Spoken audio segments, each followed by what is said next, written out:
네, 감사드립니다. 저희가 오늘 함께 보시는 말씀은 사도행전 1장 9절에서 11절 말씀 가지고 예수 그리스도의 올려지심이라는 제목으로 함께 말씀의 인사를 나누고자 합니다. 신앙생활, 그러니까 신앙이 우리 생활이 된다는 것은 쉬울 때도 있고 때로는 어려울 때도 있는 것 같습니다. 그것은 보통 일상이 힘들거나 하면 신앙이 잘 안 된다라는 생각이 들곤 합니다. 그것을 명백히 따지고 보면 일상이 힘들 때 신앙이 잘 안 되는 것은 일상이 신앙보다 더 큰 부분을 차지하기 때문인 것 같습니다. 그것은 소위 말하는 믿음이 작다라는 것이 아닐까 생각합니다. 그러니까 잘 되는 것 같기도 하고 때로는 안 되는 것 같기도 하죠.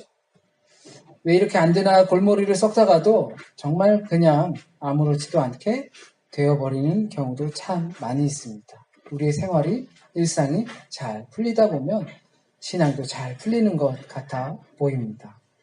어쩔 땐 믿어지다가도 어쩔 땐 내가 뭘 믿고 있나 싶기도 합니다. 어쩜 그래서 더 어려운 것처럼 느껴집니다. 오늘 본문을 보게 되면 지난 목요일에 있었던 그리스도 승천주일을 떠올리게 합니다. 오늘은 그래서 그리스도 승천주일로 예배를 드립니다. 그 승천일은 부활 사건 후에 40일이 되었을 때 나타난 사건입니다. 그 말은 예수께서 다시 사시고 부활 사건이 있고 40일간을 이 땅에 체류했다는 겁니다. 승천하시고 그리고 열흘 후에 성령 강림 사건이 제자들에게 나타났습니다. 그것이 이제 사도행전의 초반의 기록입니다. 사도행전, 성령의 인도하심을 따라서 사람들이 변했던 그 역사를 그렇게 기록하고 있습니다. 시작이 그렇습니다. 여기서 우리가 눈여겨볼 것은 40일이겠죠. 또 예수께서 부활하시고 바로 하늘로 올라가지 않았다는 생각입니다. 곰곰이 생각해보면 예수께서 부활하시고 하루 이틀도 아니고 왜 40일이라는 시간 후에 올라가셨을까라는 것을 생각해 보게 됩니다. 혹시 미처 제자들에게 33년이나 또는 3년의 공생이라는 기간 동안 미처 다 하지 못한 말이 있어서 말씀하시려고 남으시면서 이왕에 남는 김에 체류하는 김에 조금 더 체류해볼까? 라고 생각했다는 것은 적어도 아니겠죠. 그것은 일상이 신앙보다 큰 사람들, 소위 믿음이 적은 사람들, 소위 제자들을 사랑하시기 때문에 우리에게 체류하셨다라는 겁니다. 바로 올라가시고 부활하시는 모습을 제자들이 봤다고 해서 그것으로 다 했으면 좋았을 텐데 제자들은 그것을 보고도 믿음이 적은 자들, 일상이 신앙보다 훨씬 많은 것을 지배하고 있는 사람들을 사랑하시기 때문에 40일이라는 체류 기간을 더 있었던 것으로 보입니다. 그리고 또한 이 40이라는 숫자에 집중해 볼만합니다. 바로 승천하시지 않고 40일을 남았다는 것은 40이라는 이 날짜, 숫자에 초점을 두면 모세의 인생이 40이라는 숫자로 회귀됩니다. 40년은 이집트 궁전에서 잘 먹고 잘 살다가 도망쳐서 40년 광야 생활을 하다가 그리고 이제 80세가 되었을 때 하나님께서 부르셔서 40년 동안 그 이집트에서 잡혀 있었던 사람들을 끌고 다시 광야 생활을 하게 됩니다. 그리고 40일 동안 금식하면서 하나님의 말씀을 돌판을 받게 됩니다. 이스라엘 백성이 40년이라는 광야 생활 동안 하나님의 인도하심을 받습니다. 그리고 너무나 잘 아는 우리 유다의 임금 다윗도 40년을 치리하였습니다. 엘리야는 40일 동안 도망쳐서 호렙산에 도착하였습니다. 예수님은 40일 동안 금식하시면서 사역 전에 시험을 당하셨습니다. 그리고 40일 동안 우리에게 체류하였던 것입니다. 한자로 우리에게 보면 40은 불혹이라는 말이 있죠. 40이라는 나이는 유혹에도 흔들리지 않는다는 것입니다. 성숙이라는 의미가 되겠죠. 40년을 살면 그래도 옛날 어른들이 볼 때 어느 정도의 경지에 이미 이른 것이다라는 뜻과도 같습니다. 성경에선 가장 중요한 시점으로 삼는 것이 바로 이 40입니다. 시작하며 또 끝을 맺는 완성의 숫자가 40입니다. 이것은 땅에서, 지상에서의 완성을 뜻합니다. 예수의 이 40일 체류는 예수 그리스도의 사역을, 이 땅에서의 사역을 완성하며 마무리 짓는 것을 뜻합니다. 그러므로 왜 40일이어야만 했는가라는 질문에 그 숫자가 갖고 있는 의미도 굉장히 크죠. 예수께서 이 땅의 사역을 완벽하게 마무리 짓는 단계였기 때문입니다. 그렇다면 예수께서 이 지상 사역을 완성하는데 40일이라는 것 숫자의 상징을 두셨는데 그러면 무엇을 사역을 하셨는가라는 겁니다. 하나님 나라의 선포죠. 하나님의 통치를 받으라는 겁니다. 십자가 사건 전에도 하나님 나라의 선포였습니다. 사역의 시작도 회개하라 하나님 나라가 가까이 왔다. 부활 사건이 있은 후에도 이 하나님 나라를 선포하기 위하심입니다. 예수 그리스도의 사역의 중심에는 늘 한 가지 하나님 나라였습니다. 다시 사신 후에도 그리고 지금까지도 변함없는 하나님 나라입니다. 게다가 본문에서 나오듯이 다시 오셔도 그것은 변함이 없고 하나님 나라와 하나님의 완전한 통치만을 말씀하고 계십니다. 이렇게 예수께서 그의 사역을 이 땅에서 완성해가는 과정 중에 집중되는 것이 바로 하나님 나라인데 하나님 나라는 과연 어떤 나라일까라고 생각해 봅니다. 제자들은 하나님 나라는 이스라엘 나라라고 생각했습니다. 예수께서 왕이 되시면 이 이스라엘 나라를 로마로부터 다시 찾아낼 수 있을 거라 생각했습니다. 그러나 예수께서는 성전을 보시면서 저것이 무너질 것이다. 그리고 내가 3일 만에 다시 지을 것이다. 라고 하셨습니다. 예수께서는 다시 사시고 40일이라는 기간을 머무시면서 복음서에서 사역하셨던 것처럼 물을 포도주로 만든다든지 눈먼 사람을 뜨게 한다든지 다친 사람을 낫게 한다든지 귀신을 내쫓는다든지 죽은 사람을 살린다든지 하는 사역을 절대 하지 않으셨습니다. 아무런 기록도 없습니다. 그것은 죽음 이전의 삶입니다. 부활 이전의 삶이기 때문에 부활하시고 승천하실 때 하나님 나라는 그것을 선포하지 않습니다. 부활로 모든 것을 보이신 예수께서는 우리에게 진정 하나님 나라를 보이시기 위해 우리에게 그 40일 동안 특별히 아무것도 하지 않으시고 우리에게 나타나 동행만 하신 것입니다. 제자들은 예수 그리스도의 부활을 직접 경험했지만 알고 보면 그래서 이제 우린 앞으로 뭘 어쩌라는 걸까라는 생각에 휩싸였을지도 모릅니다. 그것이 바로 하나님 나라에 사는 것이고 하나님의 통치로 살아가는 것이고 하나님이 내 인생의 주인이 되는 겁니다. 신앙이 생활이 된다는 것은 곧 증인의 삶을 사는 것입니다. 그런데 이게 참 어렵습니다. 우리의 삶이 하나님의 지배로 살아간다는 것, 하나님의 통치권을 인정한다는 것, 하나님께서 날 다스리게 하는 것, 그것은 참 우리에게 어렵습니다. 왜냐하면 일상이 신앙보다 훨씬 지배적이고 크기 때문입니다. 우린 너무나도 그 일상 가운데 자기중심적으로 살아가고 있기 때문입니다. 그러다 보니 하나님 중심이라는 이 하나님의 통치와 주권과 다스림 이런 것들은 모두 내 중심으로 다시 재해석하게 됩니다. 우리는 모두가 대부분 보통은 내 중심적으로 생각하고 사고하고 다시 해석해서 받아들입니다. 내가 할 수 있으면 남들도 할 수 있을 거라고 생각합니다. 내가 알고 있으면 남들도 알고 있을 거라 생각합니다.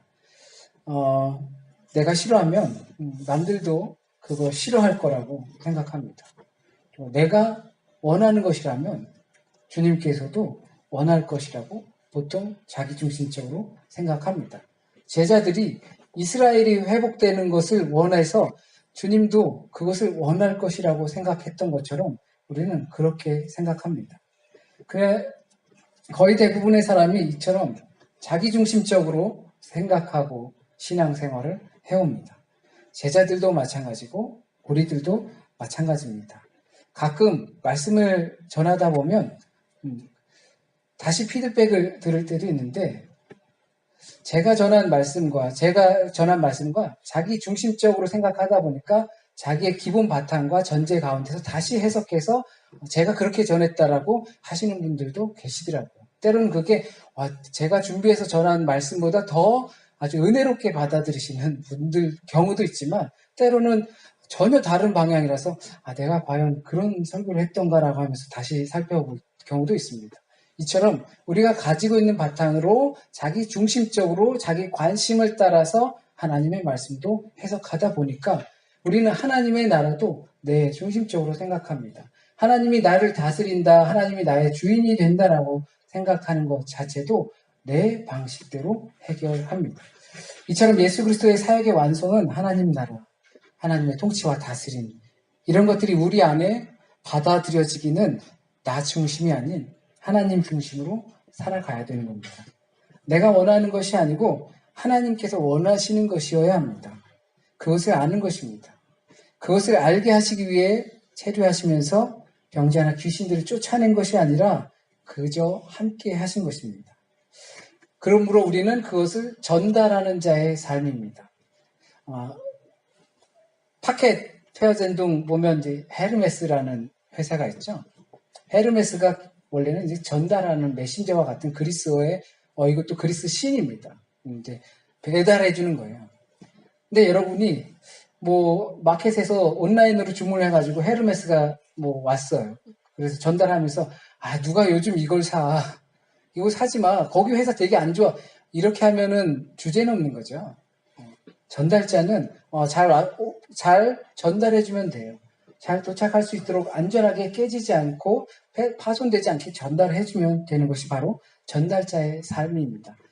우리가 바로 그런 전달자라고 하는 것입니다. 그래서 11절에 보면 흰옷 입은 두 사람이 제자들에게 이렇게 말합니다. 갈릴리 사람들아 어째서 서서 하늘을 뻔히 쳐다보느냐. 아직도 자신들의 일이 무엇인지 모르는 듯 합니다. 자신이 원하는 것, 자신이 보고 싶은 것, 얻고 싶은 것만 생각하는 것처럼 보입니다. 베드로는 변화산에서 예수 그리스도가 변하는 그 모습을 보고 또 엘리야와 모세라는 환상을 보면서 주님 여기에다가 초가상간 져가지고 우리 평생 여기 삽시다 라는 것을 하는 모습을 봅니다. 그것은 자기의 자리가 거기가 아니고 산 밑에 땅이라는 것을 망각한 것입니다. 하늘만 보고 있는 대신에 이제 그들에게 주어진 일을 시작해야 한다는 것입니다. 광야의 삶이 만나를 떨어진 것을 너무나 주님께서 거저주고 하니까 그것이 아무리 좋아도 거기서 절대 멈추면 안 되고 약속의 땅으로 들어가야 하는 것과 같습니다. 우리가 하늘에서 오는 것, 하늘만 보고 있는 것, 그것이 아무리 좋아도 어떤 기도원에 들어가서 막 이렇게 놀라운 체험을 하는 것이 아무리 좋아도 우리는 일상의 삶으로 들어가서 그 땅을 변화시켜야 하는 임무를 우리는 가지고 있습니다. 그때 주님께서 이렇게 말씀하십니다. 너무나 잘 아는 그리고 유명한 사도행전 1장 8절 말씀입니다. 성령이 너희에게 임하시면 너희가 권능을 받고 예루살렘과 온 유다와 사마리아와 땅끝까지 이르러 내 증인이 되리라. 우리가 너무나 잘 아는 이 말씀은 미래 시제입니다. 앞으로 그래라라는 조건도 있습니다. 그 조건은 성령을 받으면 능력을 갖게 될 것이고 그 능력이 생기면 예루살렘은 물론이고 유대 땅, 심지어는 사마리아 땅, 전 세계를 다니면서 예수님의 증인이 될 것이다. 전달자가 될 것이다. 언제 그것이 가능합니까? 성령이 우리에게 임하시면 우리에게 그러한 능력이 생깁니다. 그리하여 4절에서 하시는 말씀이 보다 잘 이해가 됩니다. 아버지께서 약속하신 것을 받을 때까지는 예루살렘을 떠나지 말라. 그 약속하신 것이 바로 성령입니다. 성령이 없이는 이러한 일이 일어나지도 못하고 너희가 성령 없이 나가서 한들 그러한 일도 생기지 않는다는 겁니다. 제자들은 예수 그리스도의 부활을 받습니다. 그럴 때 생각이 들었습니다. 어떻게 살지? 우리도 한번 생각해 보시죠. 예수 그리스도의 그런 부활을 보고 환상을 체험했을 때 어떻게 살지? 라고 생각하지 않겠습니까? 그전과 동일하게 살려고 그러한 체험을 하지는 않겠죠. 하나님 나라를 살아야 하는데 그러면 어떻게 하는 것이 하나님의 나라를 사는 것인가? 하나님 중심으로 우리의 신앙이 생활이 될 때 그것은 하나님의 나라를 살아낼 수 있습니다. 그러려면 성령 없인 절대 되지 않는다는 것입니다. 주님은 성령 없이는 세상을 향해서 나가지도 말라 했습니다. 다시 말해 성령을 받아서 예루살렘을 떠나라는 것입니다. 이 말씀이 제자들에게 마지막 남기시고 하늘로 승천하신 말씀입니다. 이것이 지상의 사역의 완성입니다. 우리에게 맡겨진 일입니다.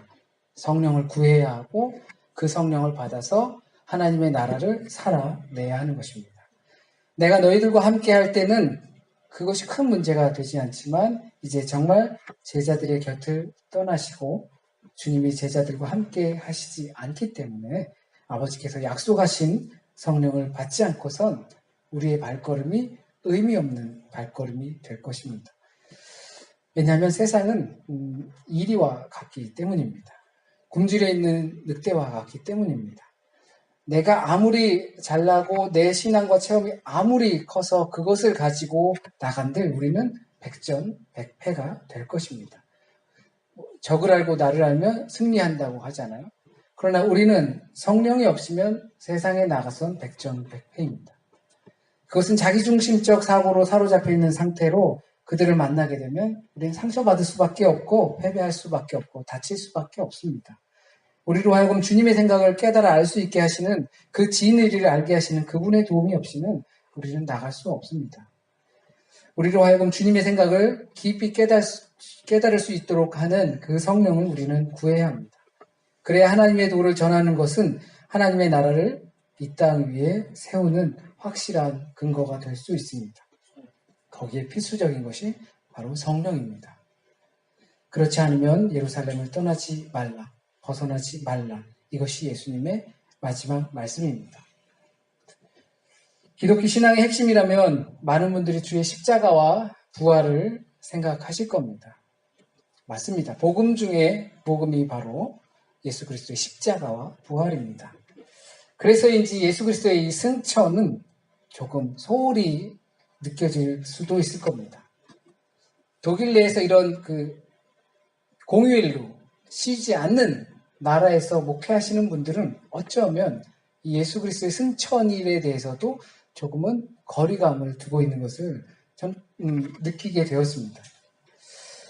물론 모든 인간이 죽음으로 모든 것을 마무리하는데 죽은 육체가 다시 사셨다라는 것만으로도 놀라운 일이라고 생각할 수 있습니다.